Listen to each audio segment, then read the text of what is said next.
Tonight's episode on True Legendary OGs is on Mary Jane Rathbun, aka Brownie Mary. Why does she deserve a place as a true legendary OG? Brownie Mary was doing something during a time when you had to have courage, when marijuana was viewed as something bad and negative, when you had to risk your own freedom just to have a voice. And she did that. Not only that, she is one of the major contributors to why Proposition 215 in California got passed, pushing the way forward for medical marijuana to be legalized from then on. Let's start at the beginning. Brownie Mary was born Mary Jane Rathbun in Chicago, Illinois on December 22, 1922. Her mother was a conservative Irish Catholic, named her Mary Jane. She was raised in Minneapolis, Minnesota, where she attended Catholic school. At the age of 13, she was involved in an altercation with a nun who tried to cane her. Yeah. But Rathbun fought back. As a teenager, she moved out of her home and found a job as a waitress. She worked as a waitress for most of her adult life, but social activism came to her from a young age. She traveled from Chicago to Wisconsin to campaign for the right of minors to form unions. In the late 1940s, she worked as an activist promoting abortion rights for women in Minneapolis. During World War II, she moved to San Francisco, California, where she met a man at a United Service Organization, USO dance. They married but soon divorced. They had a daughter, Peggy, who was born in 1955. She later moved to Reno, Nevada.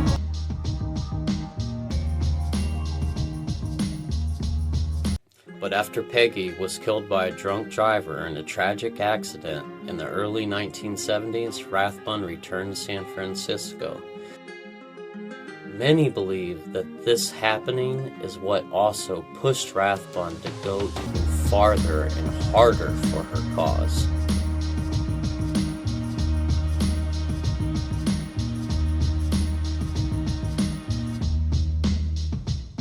When Mary came back to San Francisco this time, though, she came with a drive and a passion unlike no other, and that's where she earned her name as Brownie Mary.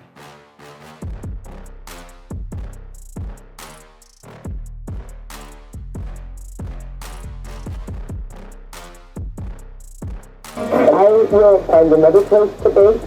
I will find another place to stash my marijuana that is donated, and I will continue to bake, and I will continue to give these to my kids that desperately need them. You're not afraid of going to jail? Of course I'm afraid of going to jail. But hey, I've got to get changed out of that. This is my cause. And this is when Mary finally meets fellow activist Dennis Parent. While at a cafe, they shared a joint in the Castro district in 1974. While working as a waitress at an IHOP, International House of Pancakes, she started using her extra money to sell cannabis brownies. She started becoming known as the Castro selling magical brownies. Perrin also helped sell her brownies out of his Big Top Pot supermarket on Castro Street.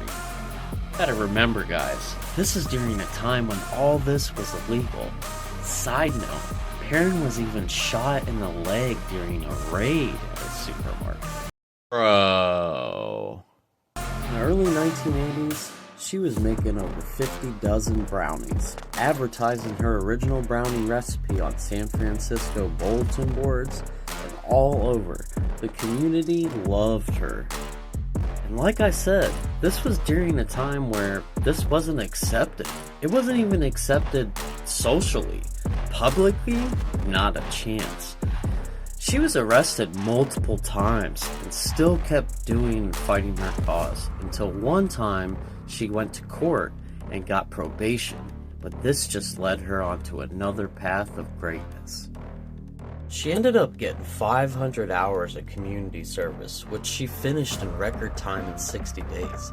And she kept doing social work even after, working in a soup kitchen till 1982. She even joined the Shanti Project during all this. The Shanti Project was the emergency project to the response of the crisis of AIDS, widespread across the country. The majority of Brownie Mary's customers and consumers were people that were stricken with this disease. She was the only one doing anything about it.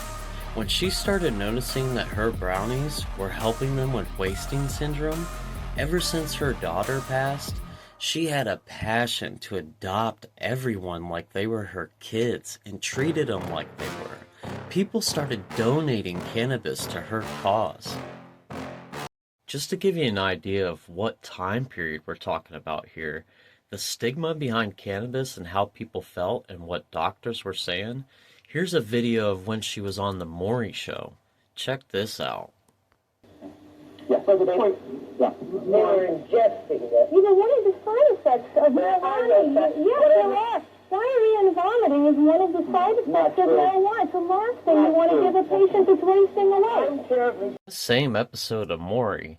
Listen to what they say about the synthetic pill they're making that they claim they're not even making money off of. That's a substitute option for cannabis.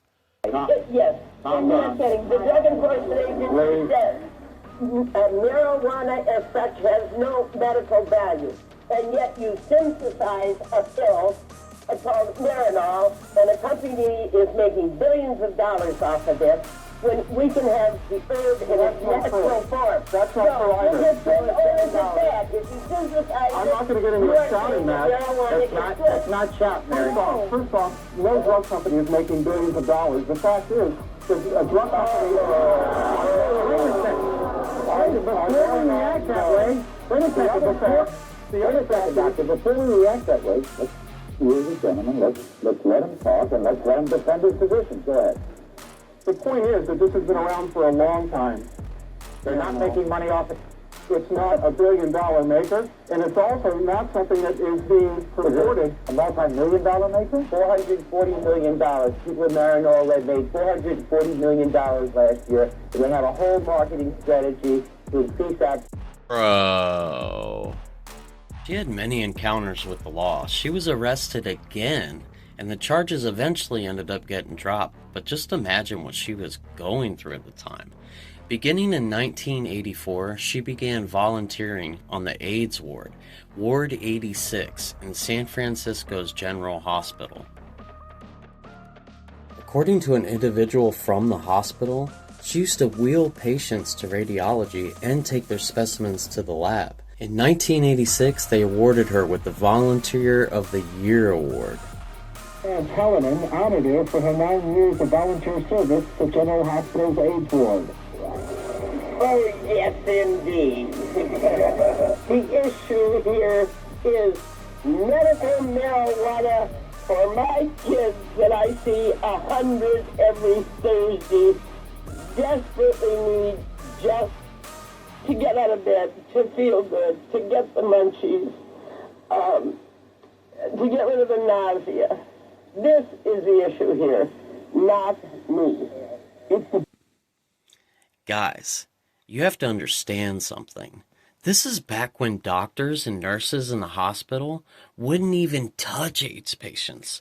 Some of them even refused to be around them. Little was known about this disease then, and everybody was terrified of it. Not her. Jumping ahead to the 1990s, Dennis spoke at a meeting of ACT UP, the AIDS Coalition to Unleash Power, about the possible use of cannabis for cancer and AIDS patients. Multiple studies had shown that it helped with nausea and the loss of appetite from patients suffering from those things. However, cannabis had been illegal since 1937 underneath the Controlled Substance Act. In spite of skeptical reception of ACT UP at his first meeting, he persisted. He told Mary about ACT UP, and she spoke to the group about her first hand-on experience by giving her brownies to people that suffered from AIDS and the results from it. Mary helped work on Proposition P, which made it policy of the city of San Francisco to recommend in the state of California and the California Medical Association make cannabis available for medical purposes and to protect physicians from penalties for prescribing medicinal cannabis. Proposition P passed with the support of 79% of San Francisco voters on November 5th, 1991. Mary was later arrested again for the same thing, making brownies. But this time, her defense attorney had to argue the legal defense of medical necessity. You see, Mary suffered from chronic obstructive pulmonary disease, and she had osteoarthritis. She survived colon cancer and walked with artificial knees. She would eat some of her brownies in the morning and in the afternoon just to ease the pain. Brownies and medicinal cannabis is what got rid of her gout and allowed her to walk a lot of times. Mary even helped Dennis open up the first dispensary in San Francisco. It was called the San Francisco Cannabis Buyers Club, the first medical dispensary in the United States. In '96, she and Dennis campaigned on the behalf of California Proposition 215, as I already said, and that statewide voter initiative that would allow patients to possess and cultivate cannabis for personal medical use with the recommendation of a physician. The initiative passed with more than 55% of the vote and became state law. Other states have since passed that legislation. Mary had a huge impact on our culture and helped shape the foundation of what it is today. She is definitely a legendary OG. Years. So why is it Brownie Mary, a known trader in the herb, has earned the respect of so many? The public eye came to her because she's doing something very profound. Until her arrest in July, Brownie Mary had been giving baked goods to a small group of AIDS patients free of charge. With Social Security payments of $650 a month as her sole support, Mary relied on mostly donated ingredients. So you felt you were a great source of comfort bringing those grants? I was. Of course I was. And if I could get more, I would have made more. And if I can get any again, I'll keep doing it. Even if it means that you'll wind up in prison, I'll go to jail for my cause. You damn right I will. I'll go to jail for my cause. Mary did so much in her life that I can't even fit it all in this video, but I wanted to show you guys how important she was. Her legacy is in the foundation of our culture. Associated Press, United Press International, and CNN and others distributed stories about Mary's arrests around the world and brought her campaign for access to medical cannabis to a wide audience. Her grandmotherly approach became the public face of American medical cannabis movement in the early 1990s, winning support and sympathy for the movement. Support for Proposition P and California Proposition 215 gained momentum when her arrests were publicized. Mary and her court case in 1992 became, according to Jane Meredith Adams of the Dallas Morning News, a cause for celebration for those fighting to legalize marijuana for medical use, a heroine to people with AIDS and cancer and others. English news magazine The Economist attributed Mary's efforts at direct action on the issue to change in electoral support for medical cannabis in the United States. In 1996, California eased its law on the use of marijuana. The change allowed a doctor in the state to prescribe the drug if he believes it will lessen a patient's pain. The relaxation in the public mood towards the use of marijuana was ascribed chiefly to Mary Jane Rathbun. Rathbun's 1992 arrest caught the attention of her friend Donald Abrams, clinical professor at the University of California, San Francisco, and a physician at San Francisco General Hospital. He was in Amsterdam attending an AIDS conference when he learned of her arrest by way of CNN. Rick Doblin of the Multidisciplinary Association of Psychedelic Studies read about her arrest in the newspaper. He sent a letter to the AIDS program of SFGH proposing that Brownie Mary's institution should consider conducting clinical trials of cannabis on the wasting syndrome in AIDS patients. Inspired by her arrest, Abrams and Doblin collaborated to develop a protocol test to effects of cannabis on appetite and body weight. 5 years later, after two of their proposed studies were rejected by the National Institute of Drug Abuse, go figure, their third research protocol, short-term effects of cannabinoids in patients with HIV-1 infection, was finally approved in 1997. The study was funded with a $978,000 donation from the National Institute of Health with Cannabis supplied by NIDA. I'm feeling good. You could more easily get hit by a car. I want to end up this way. Mary, first of all, I think all of you can sense and understand you're caring for your people and what you want to do for them. This is my life. I've told this story, and I'm going to tell all these other stories about all the other legendary OGs because I don't want them to be forgotten. They're so important to our culture, to our history. I just can't let that happen.